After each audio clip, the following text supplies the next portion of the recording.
Welcome back to my YouTube channel all in one. आज की video में अपन जनरल एंट्रीज का थर्ड पार्ट देखेंगे, जिसमें अपन डिस्काउंट वाले जनरल एंट्रीज सीखेंगे। देखो फ्रेंड, डिस्काउंट जो होते हैं दो तरह के होते हैं। एक तो ट्रेड डिस्काउंट होता है, एक कैश डिस्काउंट होता है। ट्रेड डिस्काउंट जो होता है बुक में शो नहीं होता है, सेपरेटली जो है ट्रेड डिस्काउंट बुक में शो नहीं होता है। लेकिन जो कैश डिस्काउंट है वो डिस्काउंट अलाउ या डिस्काउंट रिसीव के नाम से कैश डिस्काउंट शो होता है। जो ट्रेड डिस्काउंट है वो जो अपन जो प्राइस खरीदते हैं, जिस प्राइस पे अपन गुड्स खरीदते हैं उसमें से माइनस होता है ट्रेड डिस्काउंट। और कैश डिस्काउंट जो अपन पेमेंट कर रहे हैं जितना, उस पे कैश डिस्काउंट लगता है। तो ये बात का आप ध्यान रखें। अब अपन एंट्रीज देखेंगे। Goods purchase from Ram. क्या लिखा? Goods purchase from Ram 1,00,000 rupees and 10% trade discount. सबसे पहले आपको ट्रांजेक्शन पढ़ के पता लगाना, ट्रांजेक्शन कैश ट्रांजेक्शन या क्रेडिट। जैसा कि आप देख रहे हैं इधर राम का जो है नाम आ रहा है, किसी पर्सन का नाम आ रहा है और आगे कैश का कुछ भी नहीं लिखा हुआ है, तो ये ट्रांजेक्शन क्या है? क्रेडिट ट्रांजेक्शन है। तो उसी पर्सन का अपन नाम लिखेंगे। इसकी सिंपल जनरल एंट्री क्या होती है? Purchase account debit to Ram account. Purchase अपना एक्सपेंस है और राम अपना क्रेडिटर हो गया, तो राम को अपन ने क्रेडिट कर दिया। अब अपन डिस्काउंट कैसे शो करेंगे वो देखते हैं। अपन ने गुड्स कितने के खरीदे हैं? 1,00,000 रुपीज़ के। और क्या कहा है? 10% का क्या लगाना है? ट्रेड डिस्काउंट लगाना है। तो 1,00,000 का 10% कितना होता है? 10,000 रुपीज़। तो इसमें से क्या करेंगे, जो अपन जो प्राइस है, लिस्ट प्राइस जो है, उसमें से जो अपन ने डिस्काउंट की जो प्राइस निकाली है वो उसमें से अपन करेंगे माइनस, और इसको इधर लिख देंगे जो प्राइस आएगी। जैसे 1,00,000 में से ट्रेड डिस्काउंट की प्राइस 10,000 माइनस की, तो क्या प्राइस आई? 90,000। फिर अपन बात करते हैं goods amounted 50,000 return to Ram. क्या हुआ था? अपन ने गुड्स खरीदे थे और उसमें ट्रेड डिस्काउंट भी लगा हुआ था। सिंपल जब अपन गुड्स खरीदते हैं बिना ट्रेड डिस्काउंट के, तो उसकी सिंपल जो एंट्री होती है।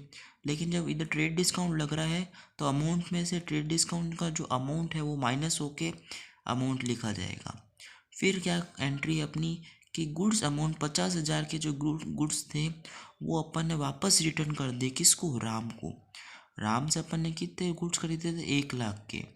तो अब अपन ने उसमें से 50,000 के वापस गुड्स रिटर्न कर दिए। एक बात का ध्यान रखना, जब अपन ने गुड्स खरीदे थे तब अपन ने ट्रेड डिस्काउंट लगाया था, और जब अपन गुड्स रिटर्न करेंगे तो वापस उस पर ट्रेड डिस्काउंट लगाएंगे, फिर माइनस करेंगे। जैसे 50,000 का अपन ने गुड्स रिटर्न किया है, तो इसमें मतलब क्या, पहले अपन खरीदा तब इस पर ट्रेड डिस्काउंट लगा हुआ था, तो अब रिटर्न कर रहे हैं तो वापस उसको क्या करना पड़ेगा? हटाना पड़ेगा। तो 50,000 पे ट्रेड डिस्काउंट कितना दे रखा था? 10%। तो 50,000 का 10% कितना हो जाएगा? 5,000। तो क्या अमाउंट आ जाएगा? 45,000 और 45,000। और एंट्री वो हो जाएगी Ram account debit to purchase return account.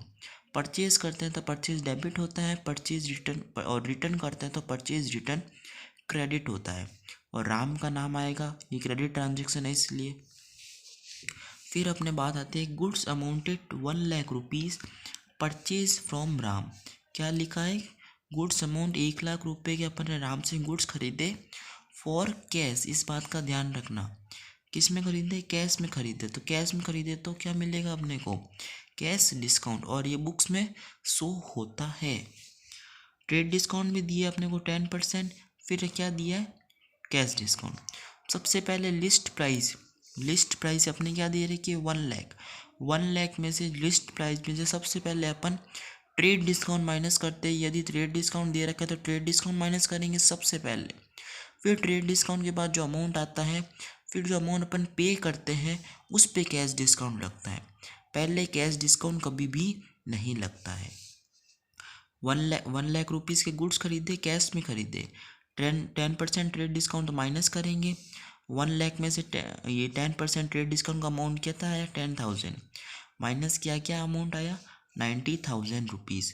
अब 90,000 रुपीज़ अपन ने जो ये अपन खरीदा माल, वो कितने का खरीदा अपन ने? 1,00,000। फिर माइनस किया ट्रेड डिस्काउंट, अब अमाउंट कितना है? 90,000।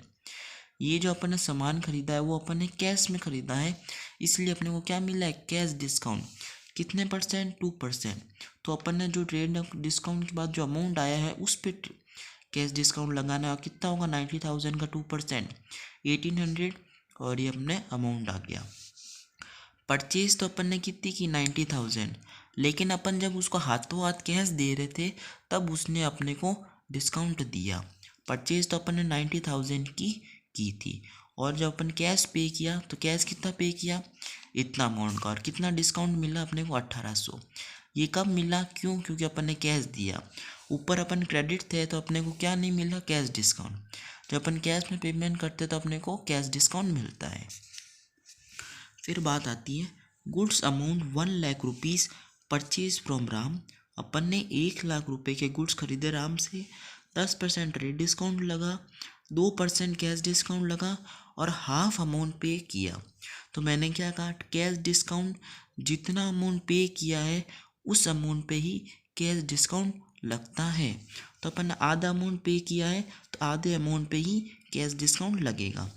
तो जैसा अपन प्रोसेस चल रहे थे वैसे ही चलेंगे। 1,00,000 रुपीज़ का गुड्स खरीदा था अपन ने, टोटल लिस्ट प्राइस में से ट्रेड डिस्काउंट माइनस किया, जो अमाउंट आया उसमें से अपन क्या माइनस करते थे, कैश डिस्काउंट। और कैश डिस्काउंट उस पल पे माइनस पे करते थे जितना अमाउंट अपन पे कर रहे हैं।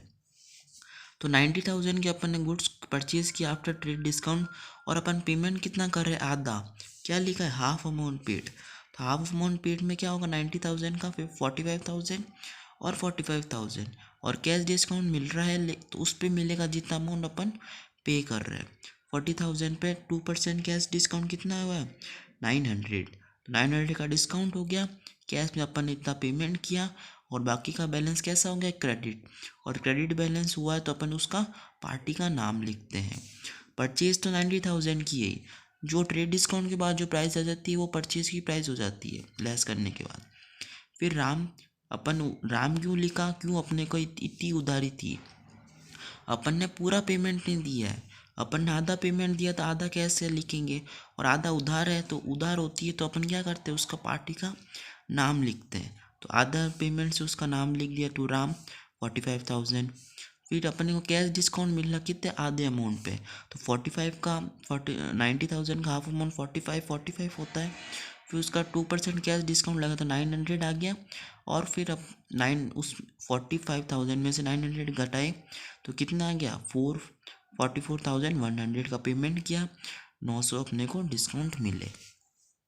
फिर बात आती है गुड्स परचेज फ्रॉम राम। अपन ने राम से गुड्स खरीदा था 1 अगस्त 2017 को, कितने रुपये का, 1,00,000 रुपये का, less 10% trade discount. Cash discount क्या बोला है, कैश डिस्काउंट कब वैलिड होगा, if payment with in 15 days. अगर 15 डेज के अंदर वो पेमेंट करेगा तो उसको कैश डिस्काउंट मिलेगा। लेकिन अपन ने क्या किया, 40,000 का पेमेंट तो कर दिया 15 दिन में, और जो बाकी का पेमेंट था वो अपन ने 15 दिन के बाद किया।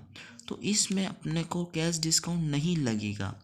क्यों नहीं लगेगा, क्यों, इसमें कहा if payment with in 15 days, full payment with in 50 day का है ना, तो इस वजह से इस पर कैश डिस्काउंट नहीं लगेगा।